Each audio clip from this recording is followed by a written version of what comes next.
Ya, shalom, selamat pagi saudara sekalian. Pagi ini saya mau menjawab sebuah pertanyaan yang masuk ke saya.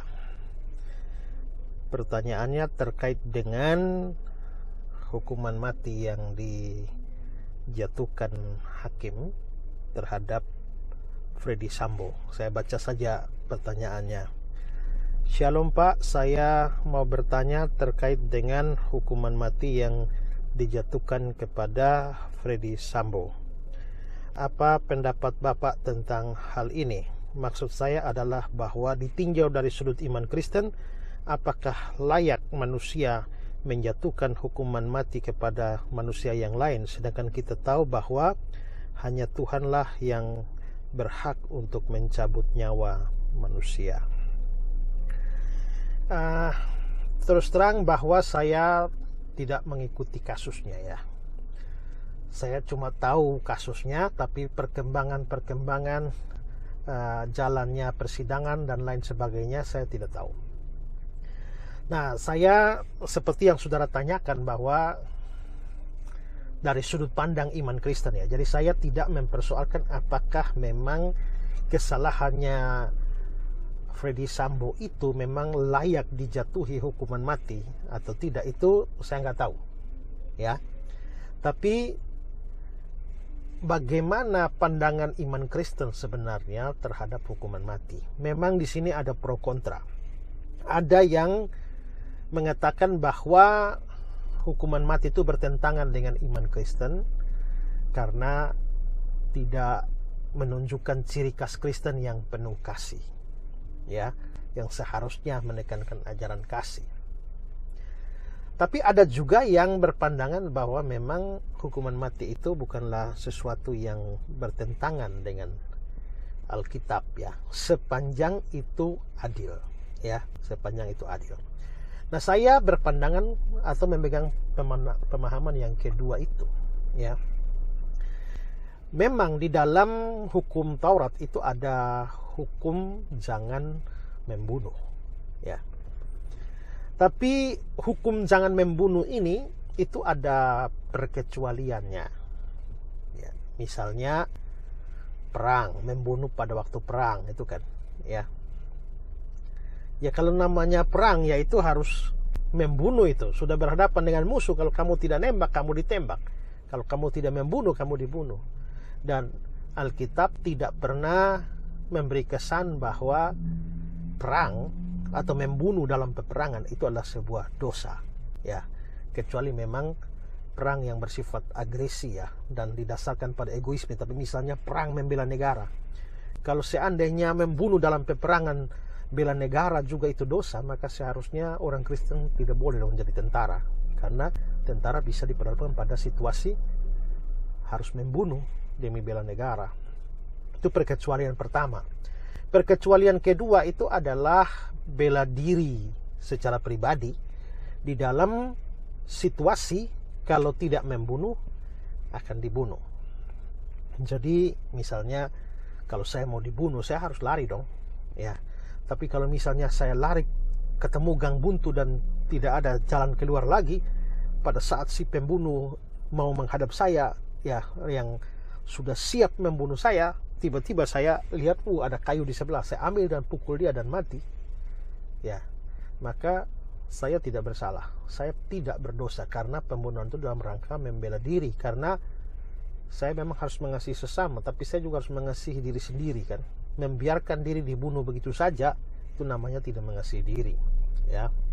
Perkecualian kedua.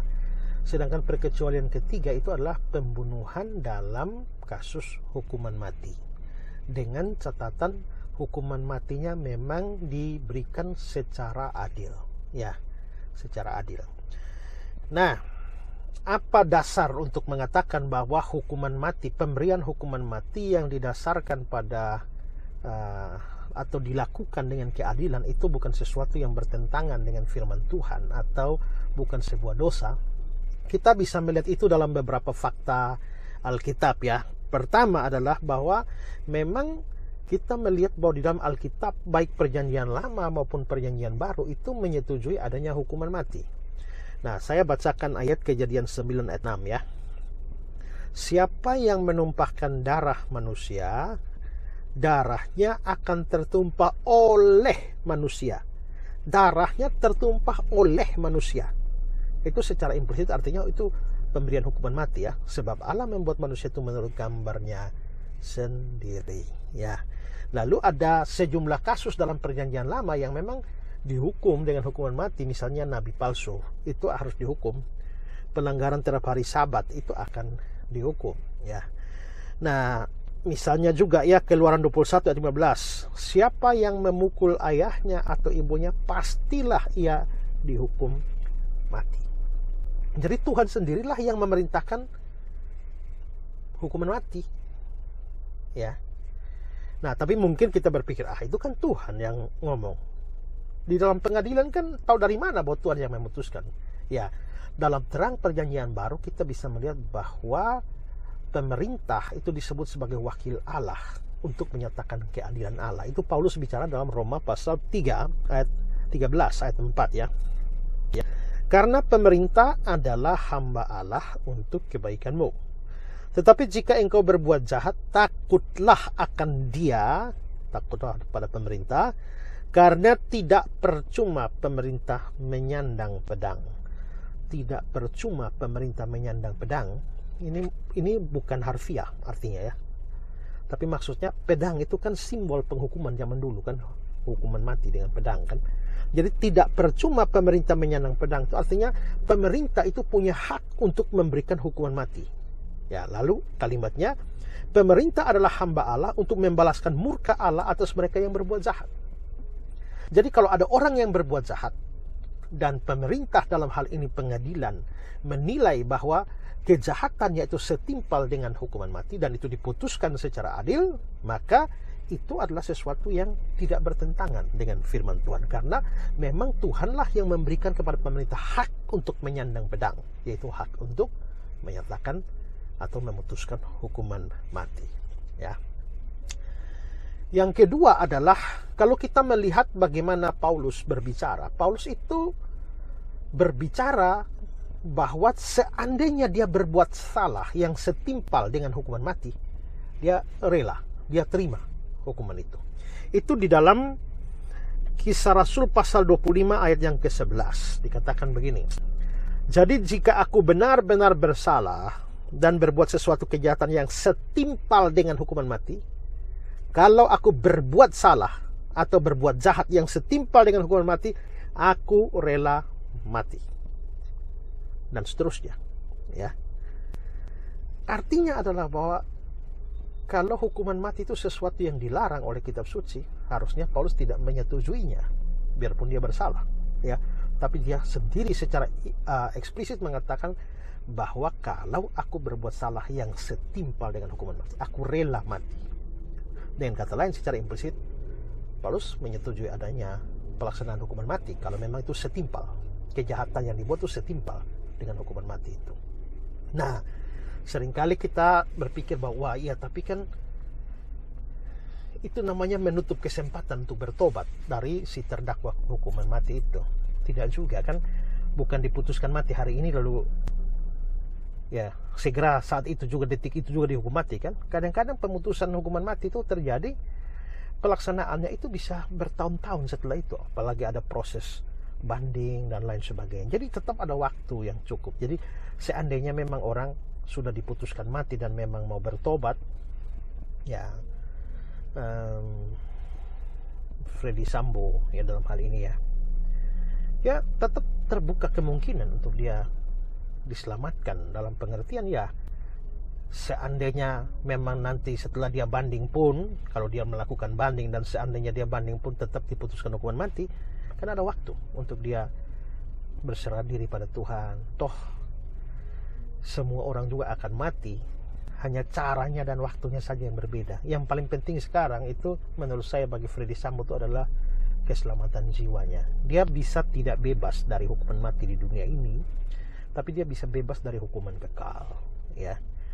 Dalam artian dia bisa diselamatkan dan jiwanya diselamatkan dan masuk surga. Yang penting adalah dia sungguh-sungguh bertobat dan percaya Yesus sebagai juru selamat yang menebus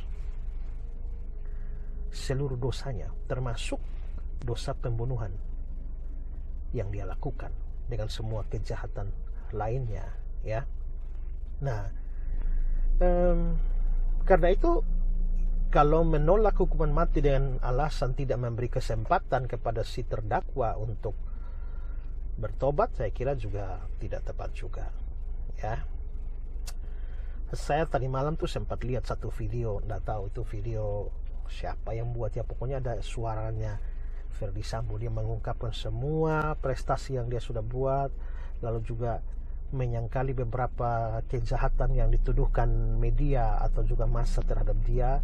Tapi di bagian akhirnya tuh dia mengutip kata-kata Daud loh, di Mazmur 51, doa pengakuan dosa. Jangan ambil rohmu daripadaku, ya. Lalu ada beberapa kalimat lain yang menyeratkan supaya Tuhan memberikan kesempatan untuk bertobat. Ya, saya kira kesempatan bertobat dan kembali pada Tuhan itu ada, terlepas dari jadi dihukum mati atau tidak, ya. Kalau seandainya banding dan tidak jadi dihukum mati, maka itu adalah anugerah besar. Pasti masuk penjara cukup lama, tapi bisa sungguh-sungguh bertobat dan memanfaatkan sisa hidup yang ada tuh untuk melayani Tuhan dalam penjara. Tapi kalaupun akhirnya dihukum mati, kita tidak tahu jaraknya berapa jauh ya dari putusan dengan banding-bandingnya dengan eksekusi. Tapi tetap ada kesempatan untuk bertobatan dan mempersiapkan dirilah menjelang hukuman mati, ya. Kalau sudah sungguh-sungguh percaya, saya kira tidak perlu takut, ya. Toh semua juga mati hanya cara dan waktu berbeda. Ada juga yang mengatakan bahwa ya dengan pemberian hukuman mati itu kan kita sama dengan tidak menghargai nyawa manusia. Ya, tapi juga dalam kasus Sambo begini, kalau kita mau ngomong begitu, ya artinya, loh, kenapa kita memperhitungkan menghargai nyawa Sambo, lalu bagaimana dengan respon kita terhadap nyawa siapa itu, Brigadir J, ya, yang dia lenyapkan, ya. Jadi saya kira itu bukan alasan, ya. Jadi seandainya memang seluruh kejahatan Sambo, saya bilang seandainya ini karena saya nggak ikut sidang-sidang yang bertele-tele berkepanjangan itu, ya. Seandainya seluruh kejahatan Sambo itu memang layak untuk hukuman mati, itu bukan kesalahan dalam pandangan iman Kristen, ya. Nah, itu kira-kira pandangan saya. Dan seandainya bisa bertemu dengan Sambo, seandainya sudah diputuskan hukuman mati dan Tuhan izinkan saya bisa bertemu dengan dia, walaupun kayaknya sukar, ya, atau sulit sekali, ya. Ya, mungkin ada banyak pesan rohani atau pesan Injil. Saya pengen memberitakan Injil kepada dia, menuntun dia pada Kristus dan memberikan keyakinan kepada dia menghadapi kematian dengan suatu kepastian keselamatan di dalam Kristus, ya. Nah, saya tadi terpikir begitu, tapi ya saya juga rasa dengan kasus sebesar ini pun mungkin tidak mudah untuk menemui dia, ya. Tapi ya siapa tahu Tuhan bisa buka jalan untuk itu. Saya sangat bersyukur untuk itu. Oke, itu saja pandangan saya. Semoga ini mencerahkan kita. Nah, Tuhan memberkati kita semua. Shalom.